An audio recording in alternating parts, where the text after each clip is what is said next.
우리가 주일 오전마다 여호수아서를 이렇게 살펴보고 있습니다.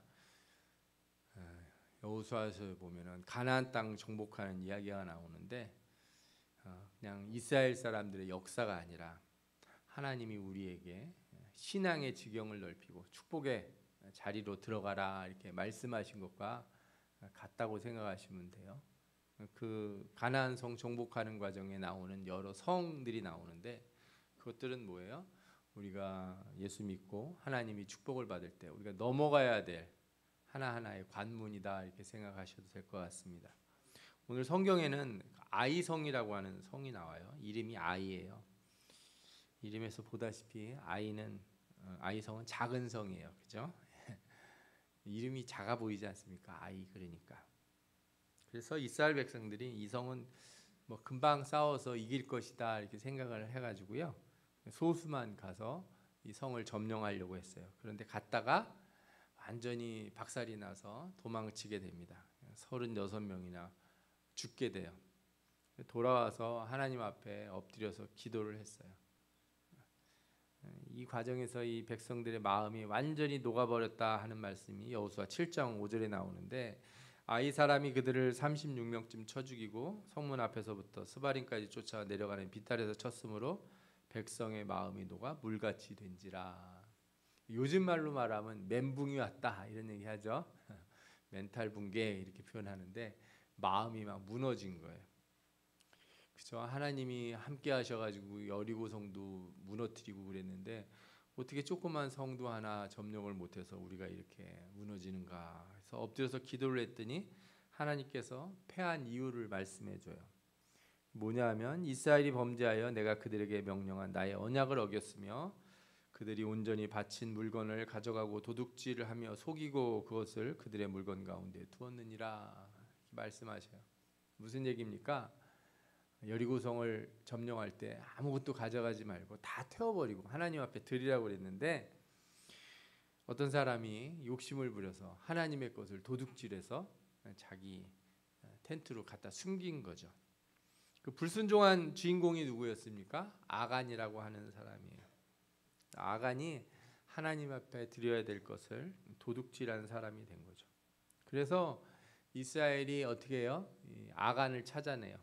제비 뽑기를 했더니 아간이 뽑힙니다. 제가 이 아간을 하나님이 탁 이렇게 몰래 한 일을 찾아내셨다고 그러니까 주일학교 어린이들이 다 그렇게 묻더라고요. 하나님은 몰래 한 것도 다 아시나요? 이렇게 묻더라고요.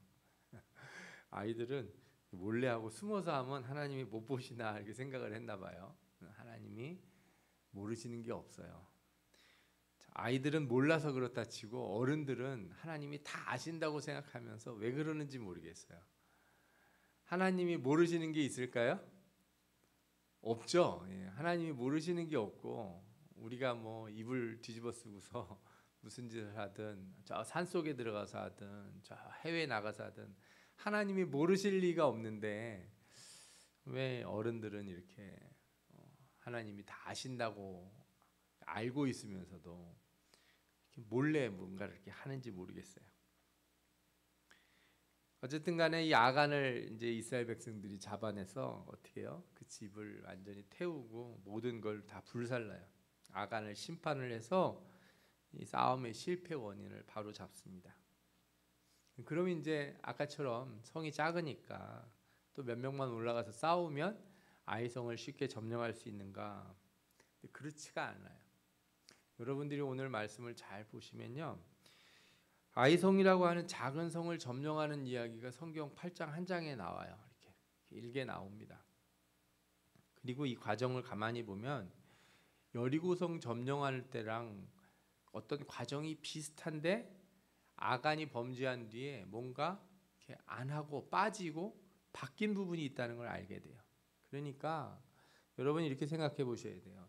한 사람이 죄를 져서 우리 모두가 피해를 얻었다 그러면 나머지 사람들은 아무 잘못이 없었는데 저 아간 때문에 다 피해를 얻었다. 하나님 불공평한 거 아닙니까? 저 잘못한 사람만 치시면 되지 왜 저 사람 때문에 모두가 이렇게 벌을 받아야 됩니까? 이렇게 얘기할 수 있는데 말씀을 잘 보면요. 이스라엘 백성들이 여리고성 전투가 끝난 다음에 뭔가 변화가 생겼어요. 착각을 하게 돼요. 자신들의 이 상태에 대한 큰 착각과 어떤 교만 같은 것들을 갖게 되는 걸 볼 수 있어요. 여호수아가 여리고성을 점령할 때 제일 먼저 한 일이 뭐냐면 정탐꾼을 보내서 성을 정탐하는 거예요. 아이성을 점령할 때는 어떻게 했냐? 아이성을 점령할 때도 똑같이 정탐꾼을 보내요. 근데 정탐꾼이 돌아왔어요. 그리고 나서 보고를 하는데 이렇게 보고를 합니다. 7장 3절에 나오는데 여호수아에게로 돌아와 그에게 이르되 백성을 다 올라가게 하지 말고 2-3천 명만 올라가서 아이를 치게 하소서. 그들은 소수이니 모든 백성을 그리로 보내어 수고롭게 하지 마소서. 이렇게 얘기해요. 제가 이 말씀을 보면서 생각이 들었어요. 아니 이스라엘 백성이 언제부터 그렇게 대단해서 싸움을 잘하고 승리를 많이 했길래 아이성 정도는 간단하게 그냥 할 수 있다 이렇게 생각을 했는가, 이런 마음이 들어요. 아무리 작은 성이지만 또 아간의 죄악과 상관없이 이스라엘 백성들이 이 아이성 전투를 얼마나 가볍게 생각했는지 알 수 있고, 더 나아가서 말씀을 보면 아이성을 앞두고 기도를 했다든지 하나님에게 은혜를 구하고 지혜를 구하고 어떻게 싸워야 되겠습니까? 이렇게 묻는 장면이 하나도 나오질 않아요. 그냥 별거 아니니까 가서 쉽게 해결할 수 있다, 이런 생각이 들어요. 이런 생각을 가진 거죠. 그러니까 어떤 면에서 보면 이스라엘 백성들이 되게 거만해졌어요. 갑자기 여리고성 한번 이기고 나서 엄청 거만해졌어요. 여러분들 성경을 이렇게 쭉 살펴보면요, 이스라엘 백성들이 광야 40년 동안 전쟁을 거의 해본 적이 없어요. 애굽에서 나올 때 한번 아말렉이 쫓아왔는데 그거 모세가 이렇게 두 손 들고서, 그죠?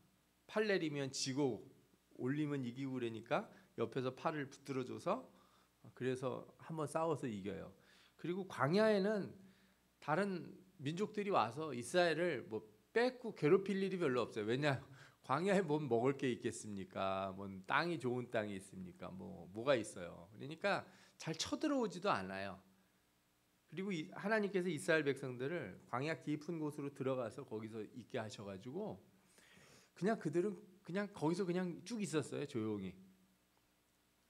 그리고 나와서 이 광야에서 나와서 가나안 땅 들어가기 직전에 모압 평야에서 전쟁을 한두 번 해본 게 다예요. 싸움을 한두 번 해본 게. 그리고 나서 여리고성에 왔는데 여리고성은 뭐 엄청나게 대단한 전술을 쓴 게 아니에요. 뭐 했습니까? 나팔 들고 성을 하루에 한 바퀴씩 돌고 7번째 날은 7번 돌고 그랬더니 성이 무너져서 가서 무혈 입성한 거예요. 아무 무슨 피해도 없고 싸울 일도 없었어요. 뭐 벌써 다 쓰러져 버렸으니까 가서 정리만 하는 거예요. 부서진 성에 들어가서 물건 이렇게 집어오고 이렇게 정리만 하면 되는 거였어요. 그런 이스라엘 사람들이, 이스라엘 백성이 아이성을 두고 뭐라 그래요? 그들은 소수니 모든 백성을 그리로 보내서 수고롭게 하지 마소서, 이런 얘기를 해요. 제가 보면 참 건방지다. 언제부터 그렇게 대단했길래. 여러분, 여기서 우리가요, 신자가 갖는 착각을 보게 돼요. 신자가 어떤 일에 하나님이 큰 은혜를 한번 주시잖아요. 그럼 그때부터는요, 이게 바람이 잔뜩 들어가요. 본인이 한 게 없는데 다 누가 하신 거예요? 하나님이 도와주셨는데, 근데 마치 내가 잘해서 된 것처럼 착각을 할 때가 있어요. 저도 예전에 사업을 해봤지만 그런 착각을 한 적이 있어요.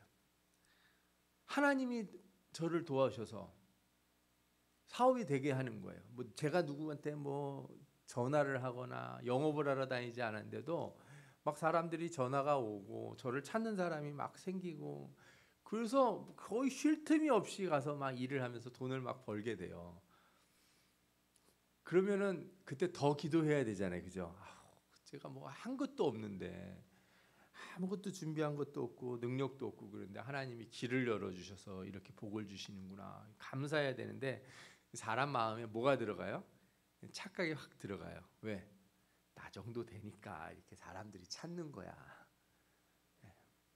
교만이 확 들어옵니다. 그러면 교만이 들어오면 어떻게 돼요? 작은 일은 기도도 하지 않아요. 처음에는 우리 가게 같은 거 할 때도 그래요. 어떤 분들은 예수 믿는 분이 가게를 열면 한 사람이 와도 하나님 너무 감사합니다. 손님이 처음 왔습니다. 막 열심히 준비해요. 그런데 좀 지나서 뭐가 좀 잘 되잖아요. 그럼 작은 거는 어떻게 해요? 신경을 쓰지 않아요. 에휴, 뭐 그런 거 뭐 중요하지도 않고 뭐 큰 거 한번 해야지 뭐 물건이 남고 돈도 남고 그러는 거지. 여러분 혹시 그렇게 기도하시나요? 큰 일은 기도하는데 작은 일은 기도 안 하시는 적 있나요? 아, 이런 건 그냥 내가 알아서 하면 되지. 뭐 하나님 앞에 뭘 이걸 굳이 기도를 해야 되나? 작은 일은 내 생각대로 하고 큰 일은 하나님 앞에 기도하는 거. 어떤 분은 그러더라고요. 왜 이렇게 기도를 안 해요? 했더니 아우, 저도 염치가 있죠. 뭐 작은 일까지 시시콜콜하게 타서 기도를 합니까? 이건 제가 어떻게 알아서 하고 하나님은 가끔 큰 것만 하나씩 도와주시면 되죠. 이런 말씀을 하고 있어요. 하나님 앞에 엄청 예의를 지키는 것 같고 그런데 이거 그러면 안 됩니다. 그거는 교만한 거예요. 마치 자녀가요. 평상시에 자기 얘기는 한마디도 안 해요. 그런데 사고만 나면 와가지고 부모한테 돈 좀 달라고 그러고 문제 해결해 달라고 하는 거랑 똑같은 거예요. 여러분 하나님이 내 큰 일을 도와주시려면 어떻게 해야 돼요? 작은 일부터 기도해야 돼요. 내가 내 일상에 매일매일의 일을 기도하지 못하는 사람은요, 큰 일이 생겨도 기도를 못해요. 오늘 하루에 내 작은 일들이 있잖아요. 아침에 일어나서 뭐도 하고 하나님 뭐 이런 일을 이렇게 하다가 이런 일도 생겼습니다. 이런 기도를 할 줄 아는 사람이 큰 시험이 오거나 어려움이 생길 때 기도할 수 있는 능력이 생겨요. 근데 평상시엔 기도할 게 없어요. 왜? 그럼 내가 다 알아서 할 수 있으니까. 근데 어려운 일 생기면 기도하려고 갑자기 나와 보세요. 기도가 되나? 엄청 쭈뼛쭈뼛합니다. 하나님이 내 기도를 과연 들으시는가? 만약에 우리가 큰 일만 하나님 앞에 기도하면요, 하나님은요 우리의 아버지 되시는 하나님이 아니라 무슨 두목이에요, 두목. 큰 조폭 두목이어서 큰 일만 해결해 주시고 작은 일은 니들이 알아서 해 이렇게 놔두시는 그런 분이 돼버려요. 여러분 하나님은 해결사가 아닙니다. 하나님은 우리 아버지세요. 나의 아버지시라고요. 아멘? 하나님 아버지 이렇게 우리가 기도하잖아요. 그게 무슨 뜻이에요? 내 작은 일 얘기하는 내 삶의 소소한 것들을 하나님 앞에 이렇게 드러내야 되는 분이에요. 우리가 해결하기 어려운 일만 하나님을 의지하라. 하나님이 이렇게 말한 적이 없어요. 모든 매사에 누구를 의지하라? 주님을 의지하고 주님을 인정하라. 내 작은 일 하나하나도 다 인정하라. 그러니까 그런 분은요. 내가 아침에 이렇게 일어나서 운전하고 나가는 그 과정이 다 누가 인도하시는 걸로 느껴져요. 하나님이 인도하심을 느낄 수 있어요. 내가 운전하다가 아이고 잘못했으면 큰일이 날 뻔했네. 이것도 다 하나님이 도와주시는 일이네 하는 거를 날마다 느껴요. 그래서 저녁에 기도하려고 그러면은 와, 오늘 하루 종일 하나님이 나와 함께 계시고 내 모든 것을 지켜주셨구나. 이거 깨닫게 돼요. 하나님 앞에 이거 별거 아니니까 신경 쓰지 마세요. 내가 알아서 할게요. 하다 보면요. 하나님은 멀리 계시는 하나님이 되고 내 삶의 문제는 하나님 앞에 온전히 드려지지를 못해요. 그 유명한 기독교 작가 헨리 나우엔이라는 분이 이런 말을 한 적이 있어요. 제가 읽어드릴게요. 때때로 우리는 큰 친절을 베풀거나 큰 희생을 치르도록 부름을 받습니다. 하지만 이는 거의 정상적인 일이 아닙니다. 이 번역을 한 거니까 뭐라 그럴까? 이게 그냥 일반적이지 않다는 거예요. 이렇게 큰 일로 나를 하나님이 부르시는 것. 보통 우리는 작은 사랑과 봉사의 기회를 갖게 되고 많은 작은 희생을 치르도록 부르심을 받았습니다. 이러한 것들의 중요성과 힘은 결코 과소평가가 될 수 없습니다. 이런 얘기를 했어요. 하나님이 나를 뭐 큰 걸 맡기시고 어마어마한 일을 할 때만 하나님이 내게 뭔가를 요구하시고 아니면 나에게 은혜를 베푸시고 그런 큰 일 앞에서만 내가 기도를 하는 게 아니고 내 일상생활의 작은 일 하나하나가 쌓여서 그것이 하나님 앞에 온전히 드려지고 나도 봉사를 하거나 나도 희생을 할 때도 어떤 걸 해야 돼요?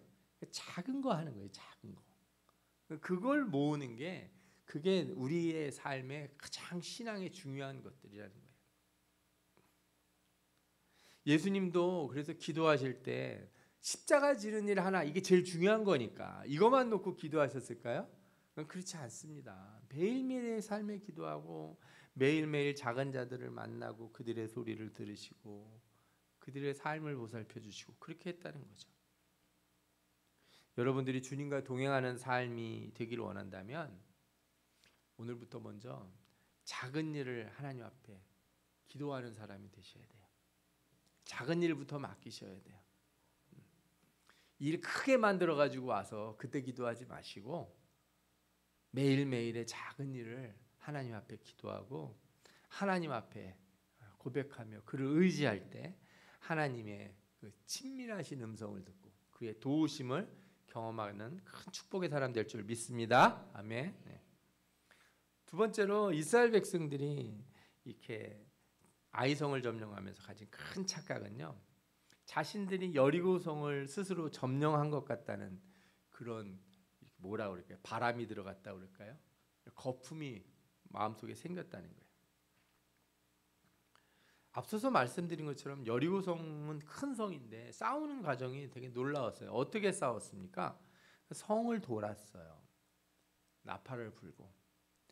그런데 그 일 자체는 대단한 일이 아니에요. 여러분들이 아셔야 돼요. 그러니까 하나님이 놀라운 기적을 일으킬 때 우리에게 요구하시는 순종이 뭐예요? 대단한 게 아니고 작은 순종이에요. 근데 그게 왜 어렵다고 말씀드렸어요? 그게 일반적인 상식과 맞지 않고 우리의 직관과 어긋나 있기 때문에 어려워 보이는 거예요. 여러분이 큰 문제가 생겼는데 하나님이 작전 기도하라고 그러면 아니 지금 기도할 때입니까? 가서 지금 사람을 쫓아다니고 막 어디 가서 돈을 빌리러 가든지 은행을 찾아다니고 뭐 이렇게 해야 되는 일이지 그냥 앉아서 기도만 한다고 문제가 해결되겠습니까? 이런 분들이 간혹 있어요. 왜 하나님이 기도하라고 그러겠어요? 우리 상식에는 나가서 뭘 해야 되는 것처럼 느껴지지만 그건 내가 알아서 할 테니까 너는 이걸 해라. 하나님이 맡기실 때가 있는 거예요. 그렇게 해서 하나님이 우리에게 문제를 해결해 주세요. 그러면 여러분들이 착각하지 말아야 되는 건 뭐냐면 내가 순종한 것 때문에 일이 이루어졌다 이렇게 착각하면 안 돼요. 내가 기도를 해서 하나님이 문제를 해결해 주셨다 이렇게 착각하면 안 돼요. 신자가 가는 가장 큰 착각 중에 하나예요.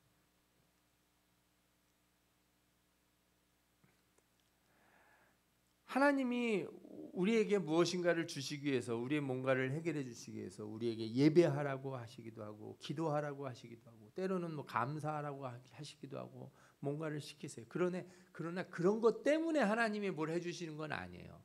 하나님 우리에게 뭘 해주실 때는 하나님이 원하시기 때문에 하는 거예요. 하나님이 그렇게 하시고 싶어서 하시는 거지 나 때문에 하는 게 아니에요. 여러분 착각하시면 안 돼요. 만약에 그렇게 되면 뭐예요? 내 기도 때문에 하나님이 들어주셨으면 어떤 사람들은 그래서 문제만 생기면 뭘 해요? 똑같은 걸 하려고 그래요. 기도만 하려고 그래요. 어떤 분은 내가 그때 헌금을 했더니 하나님이 참 나를 도와주셨기 때문에 문제만 생기면 헌금 봉투 들고 교회를 가서 목사님한테 내밀면서 하나님 이번에 문제가 생겨서 해결해 달라고. 그거 뭡니까? 그러는 거 아니에요, 여러분. 헌금도요 하나님이 하라고 그럴 때 하는 거예요. 그냥 내가 이렇게 갖다 드리면 그 뇌물처럼 생각이 드는 거죠. 그러면 하나님 앞에 내가 기도를 작전 기도를 100일을 하든 금식 기도를 40일 하든 내 금식 기도 40일이 대단해서 하나님이 내게 은혜를 베풀어 주시는 게 아니고 하나님의 은혜를 베풀어 주시려고 해서 내가 기도할 수 있게 된 거예요. 그러니까 시작은 다 뭐예요? 하나님이 복을 주시려고 마음을 먹었기 때문에 그 다음 일이 다 생긴 거예요. 하나님이 여리고성을 취하시려고 마음을 먹었기 때문에 이스라엘 백성들에게 뭘 시킨 거예요? 그 성을 돌으라 시킨 거예요. 내가 할 걸 믿고 돌아라 너네들은. 그것만 해라. 그런데 거기서 내가 성을 돌았으니 문제가 해결되는 줄 믿습니다. 그리고 여러분들이 어디 가서 뭐 마음에 안 든다고 다 가서 돌아보십시오. 어떤 분들은 어떤 건물을 사고 싶은데 이거 성경을 보니까 여리고성 돌듯이 돌면 된다고 가서 막 돌았다는 거예요. 하나님이 주시려고 마음을 먹었으면 뭐 그런 방법을 시켰으면 되겠죠. 근데 본인이 가서 그렇게 해놓고 내가 돌았는데 왜 안 주시는 겁니까? 그러면은 그건 이상한 거예요. 주객이 바뀐 거라고요. 성경에 이런 착각에 빠진 왕이 한 명 등장하는데 유다 왕 히스기야예요. 히스기야 때 나라가 얼마나 어려웠냐면요. 아수르라고 하는 아시리아, 여러분들 역사책에서는 아시리아라고 하는 나라 이름으로 나오죠. 이 나라가 그 전 세계를 다 휩쓸었어요. 뭐 정확히 얘기하면 이제 중동 지역이죠. 거기가 세계의 중심이었으니까 거기를 다 휩쓸고 남은 나라가 유다 나라 하나 남았어요. 북이스라엘도 망했어요. 완전히 아수르에.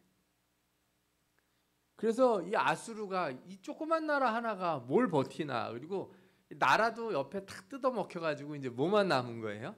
왕이 살고 있는 예루살렘 성 하나 남은 거예요. 성 하나. 랍사게라고 하는 군대 장관이 와서 포위를 하고 히스기야를 압박을 해요. 그러면서 백성들에게 뭐라 그래요? 너희는 히스기야에게 속지 말라. 그가 너희를 내 손에서 건져내지 못하리라. 또한 히스기야가 너희에게 여호와를 의뢰하라 함을 듣지 말라. 그가 이르기를 여호와께서 반드시 우리를 건지실 것이라. 그러나 히스기야의 말을 듣지 말라. 이렇게 얘기를 해요. 히스기야가 이때 얼마나 하나님 앞에 간절히 기도하는지 성전에 가서 그냥 눈물을 흘리며 하나님 앞에 기도를 해요. 하나님이 히스기야를 보시고 이 유다를 살려주시기 위해서 하나님이 놀라운 일을 펼치세요.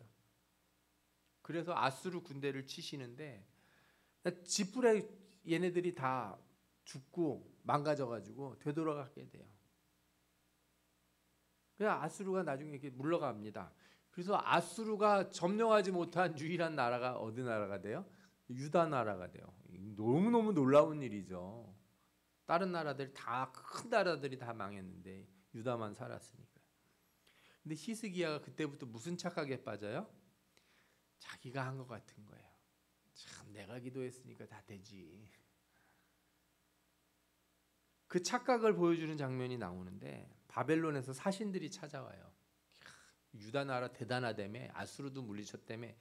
그래서 딱 왔을 때 히스기야가 뭐라고 얘기해야 돼요? 하나님이 도우셨다. 하나님이 우리를 보살피시고 우리는 한 게 하나도 없는데 하나님의 은혜로 우리가 살아났습니다. 이렇게 얘기해야 되는데 뭘 해요? 자기 보물창고도 보여주고 그저 무기고도 보여주고 그래요. 요즘 말로 말하면은 딱 외국에서 사절단이 오니까 그냥 군대 탱크 비행기 다 보여주면서 우리가 힘이 대단하기 때문에 아수르 걔네들 등치만 컸지 우리한테는 별거 아니야. 이렇게 그냥 헛바람이 잔뜩 들어가서 교만한 모습을 보여줘요. 이런 착각을 확 드러내요. 하나님이 그래서 히스기야에게 뭐라 그래요? 여호와의 말씀이 날이 이르리니 왕궁의 모든 것과 왕의 조상들이 오늘까지 쌓아두었던 것이 바벨론으로 옮긴 바 되고 하나도 남지 아니할 것이요. 또 왕의 몸에서 날 아들 중에서 사로잡혀 바벨론 왕궁의 환관이 되리라. 환관이 뭐예요? 내시. 네 아들 중에 내시가 생길 거다. 다 뺏기고. 아니 아수르라고 하는 큰 제국을 이겼지만 그건 히스기야가 기도해서 그런 게 아니고 누구의 은혜예요? 하나님의 은혜예요. 하나님의 은혜가 없으면 기도가 무슨 소용이 있겠습니까? 하나님의 자비하심이 없으면 그게 엎드린들 무슨 소용이 있겠어요? 그러니까 순서를 착각하시면 안 돼요. 순서를 착각하는 사람들은 그 어린 신자들이 초신자들 때나 그런 거예요. 초신자들은 내가 기도해서 하나님이 복을 주셨다 이렇게 생각을 하는데 신앙의 궤도가 조금이라도 올라간 분들은 어떻게 해야 돼요? 그런 생각을 하면 안 돼요. 여러분들이 기도가 능력이다, 순종이 복이다 말할 때 조심해서 써야 됩니다. 예수 믿는 사람들은 그렇게 얘기해도 이렇게 이해를 하셔야 돼요. 하나님의 은혜가 있어서 우리의 기도가 능력이 됐습니다. 하나님의 도우심이 있었기 때문에 우리가 순종하는 게 복이 됐습니다. 뭐가 먼저 있어야 돼요?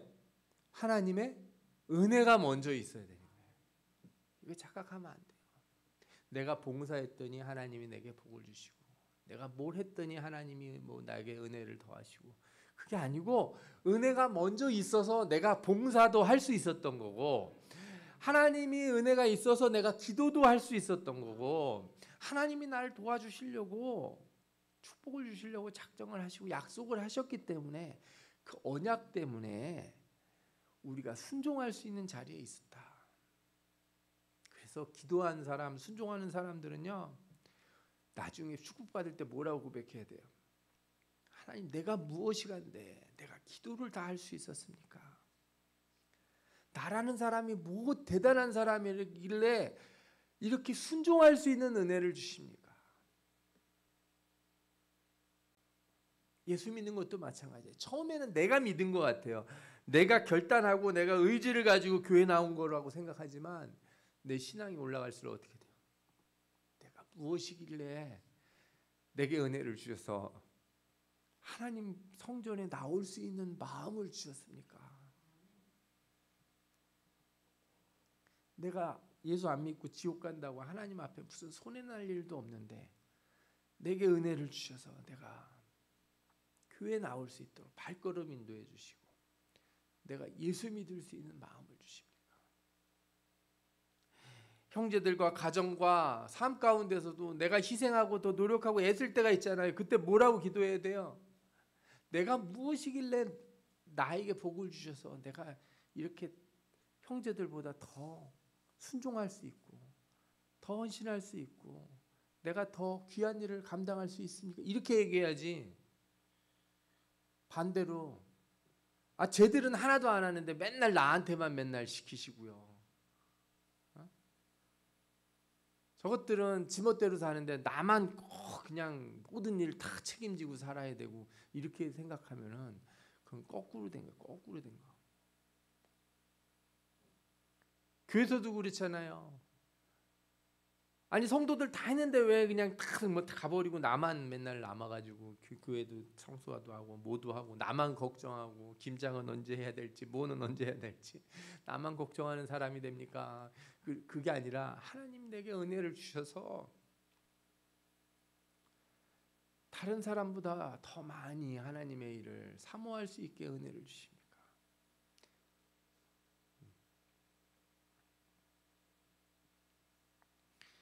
그의 언약이 먼저고 그의 은혜가 먼저고 하나님의 그 작정하시고 우리에게 복 주시려고 하는 그의 섭리가 먼저인 줄 믿습니다.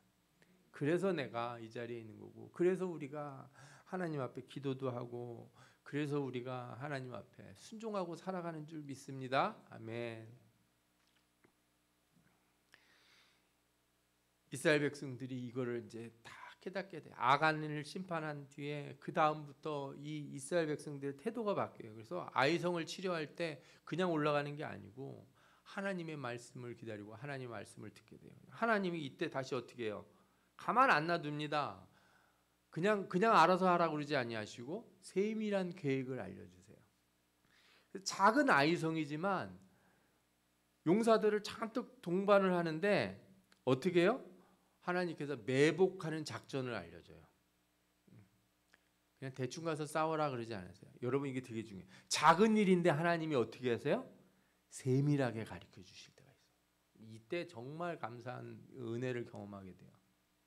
큰 일에 하나님이 내게 뭔가 말씀하신 거면 뭔가 거대해 보이잖아요. 근데 사소한 일인데도 하나님이 내게 야 그거 그렇게 하지 말고 이거 요렇게 해라 하는 걸 자세히 알려주실 때 그때 진짜 그 은혜 받아본 사람들은 잊지를 못해요. 내가 대단한 일에서 감사한 게 아니고 뭐예요?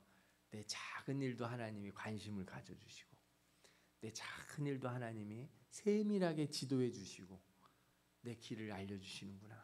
얼마나 감사한지 몰라요. 이스라엘 백성들이 이제 어떻게 해요?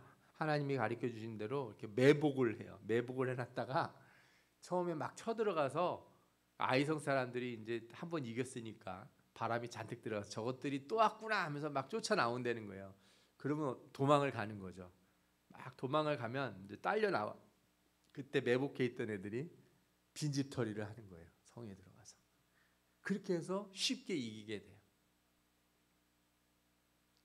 하나님이 이게 놀라운 승리를 주세요. 그래서 여호수아 이 8장에 보면 이 아이성을 점령한 뒤에 이런 특별한 내용들이 뒤에 나오는데 이스라엘 백성들을 다 모아가지고 하나님 앞에 번제와 화목제를 드려요.